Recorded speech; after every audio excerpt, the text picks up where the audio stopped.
2026ஆம் ஆண்டு சட்டமன்ற தேர்தல் நெருங்கி வரும் வேளையில் தமிழர்களின் திருநாளான பொங்கல் பண்டிகையை கொண்டாடும் விதமாக தமிழக அரசு அதிரடியான அறிவிப்புகளை வெளியிட தயாராகி வருகிறது.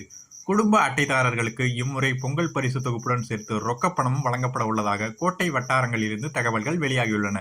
கடந்த ஆண்டு பொங்கல் பண்டிகையின் போது குடும்ப அட்டைதாரர்களுக்கு சர்க்கரை, கரும்பு உள்ளிட்ட பொருட்கள் அடங்கிய பரிசு தொகுப்பு மட்டுமே வழங்கப்பட்டது.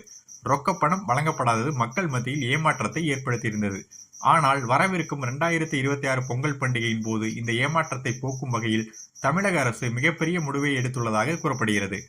அரிசி குடும்ப அட்டை வைத்திருக்கும் அனைவருக்கும் பரிசு தொகுப்புடன் சேர்த்து ரூபாய் 3000 ரொக்கப்பணம் வழங்கப்பட வாய்ப்புள்ளதாக தகவல்கள் தெரிவிக்கின்றன. தேர்தல் ஆண்டு என்பதால் மக்களின் எதிர்பார்ப்பை பூர்த்தி செய்யும் வகையிலும் பண்டிகையை சிறப்பாக கொண்டாட உதவும் வகையிலும் இந்த முடிவு எடுக்கப்பட்டுள்ளதாக தெரிகிறது. கூட்ட நெரிசலை தவிர்க்கவும் மக்கள் சிரமமின்றி பரிசு தொகுப்பை பெற்று செல்லவும் வழக்கம் போல் டோக்கன் முறை கடைபிடிக்கப்பட உள்ளது. இதற்கான திட்டமிடல்கள் தற்பொழுது தீவிரமாக நடைபெற்று வருகின்றன. ஜனவரி மாதத்தின் முதல் வாரத்தில் வீடு வீடாக சென்று டோக்கன் விநியோகம் செய்ய திட்டமிடப்பட்டுள்ளது. ரேஷன் கடை ஊழியர்கள் நேரடியாக குடும்ப அட்டைதாரர்களின் வீடுகளுக்கே சென்று டோக்கன்களை வழங்குவார்கள். ஜனவரி 2வது வாரத்தில் முதல்வர் மு.க.ஸ்டாலின் அவர்கள் பொங்கல் பரிசு தொகுப்பு வழங்கும் திட்டத்தை தொடங்கி வைப்பார் என்று எதிர்பார்க்கப்படுகிறது. ஒவ்வொரு டோக்கனிலும் பரிசு பொருட்கள் வழங்கப்படும் நாள் மற்றும் நேரம் ஆகியவை தெளிவாக குறிப்பிடப்பட்டிருக்கும். அந்த தேதியில் பொதுமக்கள் தங்களுக்குரிய ரேஷன் கடைகளுக்கு சென்று பொருட்களை பெற்றுக் கொள்ளலாம்.